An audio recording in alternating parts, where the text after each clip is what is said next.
Hi everyone, welcome to eLearn Chat, where talk, it's knowledge. And today we've got some great talk with people who specialize in, well, talking. And joining me right now is somebody who talks for a living, and that is Linda Joy. Linda, how are you today? I am doing great, Rick. And today the show is all about voiceover. It's about voiceover talent. It's about recording voiceover, getting voiceover, localization. We'll have a good time. Why don't we start our show right now?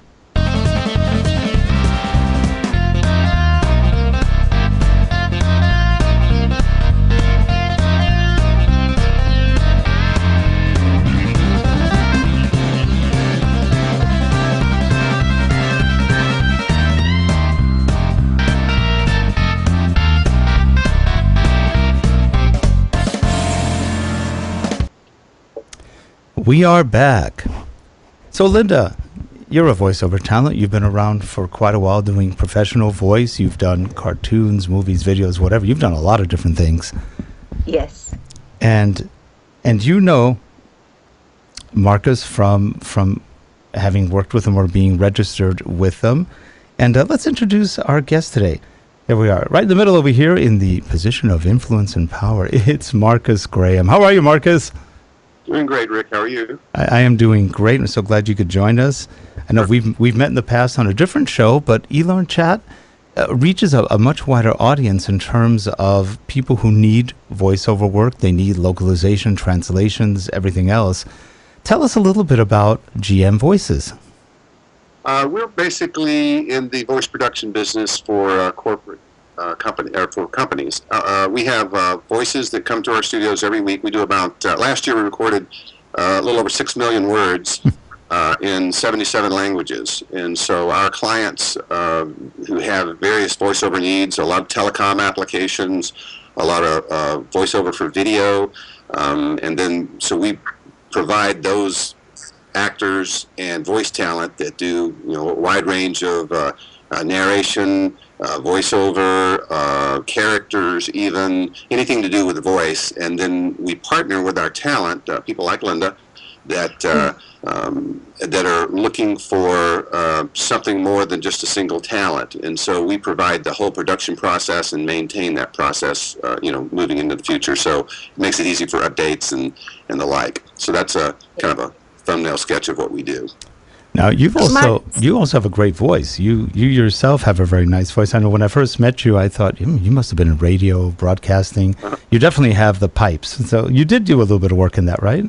Yeah, I was the first talent when I started about 30 years ago. And but then the people that do this every day, like Linda, you really have to do it a lot to really be good. And at the level that we're performing with the volume of work that we do, we work with great actors and great voice talent, and they can deliver very quickly and very effectively. And that's when you have a business built around it. That's you really got to be able to work with people that do that good. I was an okay talent, but I can't do all the things that you've got to do as a talent. As a talent, you got to be able to do 5 or 6 things really, really good, from reading to intonation and timbre of your voice and those types of things. And so I just realized early on that there are folks out there and people like Linda that do this all day, every day, and it's hard to compete with people from a performance standpoint when they do it all the time. Well, Marcus, you said you first fell in love with audio at the university in Atlanta, and then you saw a need, and everything about GM Voices, I find, so connects with the needs of your clients. Mm-hmm. I think, there was another reason that I brought other voices in. I would be meeting with a client and I'd play a sample, and if it was a male voice or if they thought it was my voice, they wouldn't tell me they didn't like that voice because they wouldn't want to hurt my feelings, right? Yeah. And so I thought, as a business guy, I was all about taking care of the customer, right? So I wanted to make it easy for the customer to buy. And so when I had multiple voices, that issue went away, and it wasn't a big issue, but ultimately I wanted to provide the solution. And the solution is a lot of the technology and the process around it, and it's then we plug in whichever talent the client wants, and we have a wide range of talent because voice is so subjective, and a lot of times you can't even articulate why you like a particular voice. And so what we've always as a company, worked on is providing multiple choices and solutions so the client can pick the one they think is right for them. And also something you specialize in really is branding. You'll look at the company, you'll see the company's needs, and you'll say, what type of voice, starting off with female, male voice, but also the timbre, the everything about the voice, the personality of the voice. You just have this real knack for finding the voice that will resonate with a company's brand. Yeah, so the company spent, millions, tens of millions of dollars, crafting their brand in the marketplace, and then what has happened in the past is the branding gets lost when it goes over to the call center, and the people call the company, and Absolutely. the brand is lost. And so what we try to do is to come up with a voice or personality, or persona is really the phrase we use for it most nowadays, is to come up with a persona that dovetails and matches that brand. We don't create brands, but we ultimately can find a voice that matches the brand and the image that company already has in the marketplace. So that's really the key to our offerings, is to make it easy. And our job is to throw the options. We do all the groundwork to find out about the company and their brand and what they stand for and their image in the marketplace, and then we decide basically, or we go and pick voices that we think would be good to bring that brand to life through a voice. And so it's kind of art, but it's science too. But that's kind of the way we normally approach that. Yes, and then you have the consistency, because these voices are in your stable, so to say, on your roster. And then that company can always request the same voice. Sure, that happens often. We just had a job that we did the other day, a new line of our offerings where we're doing character voices more and more for clients. And this was a company that was about $300 million in sales. It was a big company. They had a big video production department, and they did most of their work internally. But they do a lot of wacky, crazy stuff, and they were looking for some outlandish, like WWF. The WWF, really big voiced announcers to be able to do a narration for this comedy piece they had done. And it was real easy for us to find that person for them, and we do other narration works for them. And then when they needed the characters, in this case, a hard sell announcer, we were able to deliver that very easily. And and it's really about, they had the people that could do it on staff, but they wouldn't have been able to do the caliber of delivery that we were able to do in just a few minutes. Absolutely, yes. And then one of the things you do is e-learning. That's a big niche in what you work on, correct? Correct. That's one of our newer markets that we're pursuing, and that's where we met you, Rick, at one of the shows. Yep. And Jay Steinworth, our business development director, met you at a show a while back, and so it's a new market for us, but it's a very growing market. There's lots of opportunity there, and so we know that the same needs as apply in the telecom market that we are pretty involved in, the GPS navigation, embedded devices markets that we are very involved in, and then the video production, website production, and then of course e-learning is just the same process really from a production standpoint, but it's a new market for the need for voice. And what I've seen a lot of times is a lot of the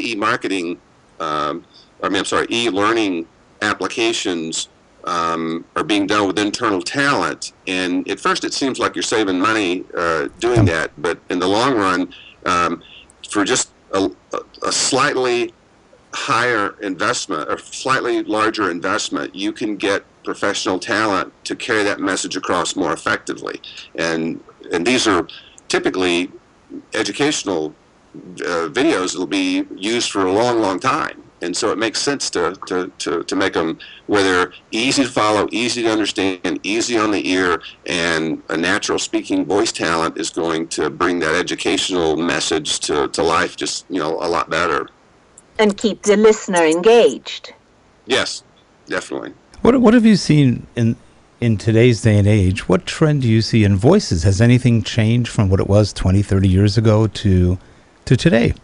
Yeah, if you looked at it historically, I'd say 30 years ago it was all about the big voice, and you had the guy that had the big voice like this, and he spoke It had great tone, very nice sound, and pronounced his words perfectly, but it just wasn't believable. And for a long time, when we first started doing recordings on telephone systems and voicemail, automated attendant, IVR, that's when you call the bank to get your bank balance, the voice that talks back to you, it was like that was what was expected. And then over time, speech recognition really dramatically upgraded the level of quality that was expected on the phones, because just anybody with a tape deck and a microphone can be an announcer, but ultimately there's a set of skills that go back, that to support that. And I think so. We started with the big voice, and then most of the voices on telecom systems in the early days were always women, and I think that was because women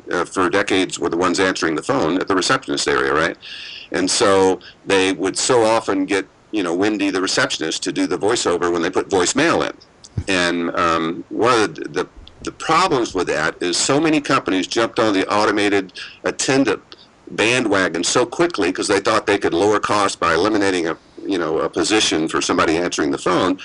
And the implementations a lot of times weren't done very well. And so that's where the automated attendant and the voicemail systems and the IVRs, where you get your bank balance, people really hated those things because they didn't solve the problem. They couldn't get to the person they wanted to talk to. In a lot of instances, you would have companies were trying to prevent the customer from getting to a live person because it was more expensive. But I think that was kind of for a short while that happened.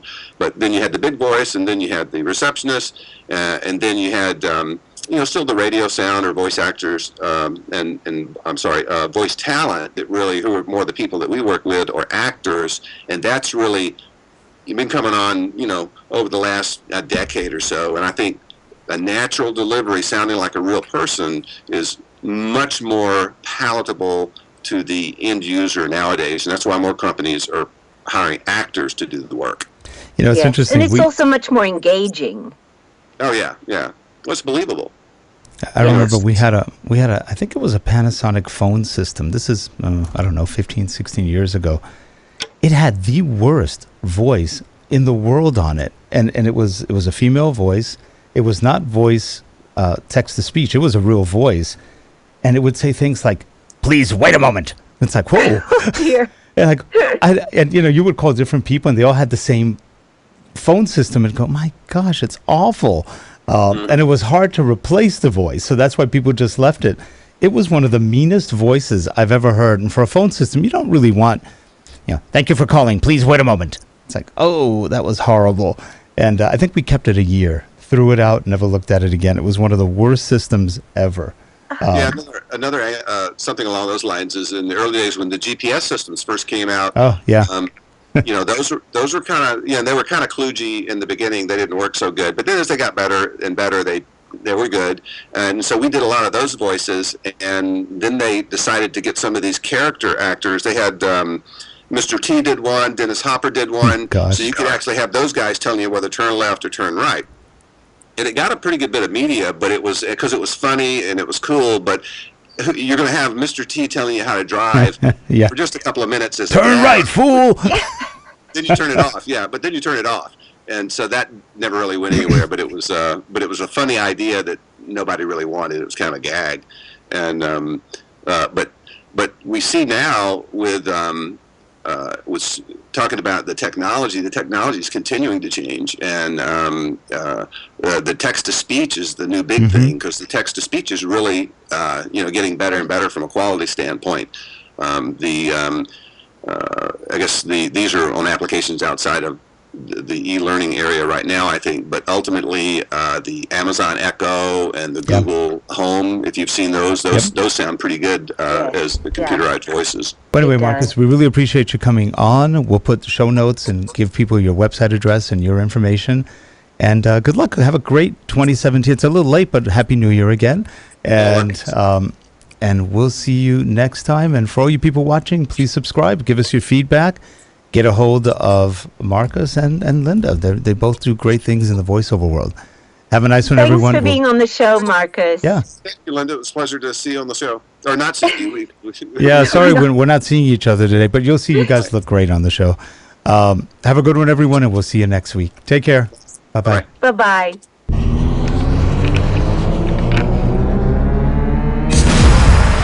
Aw. You still there, Rick?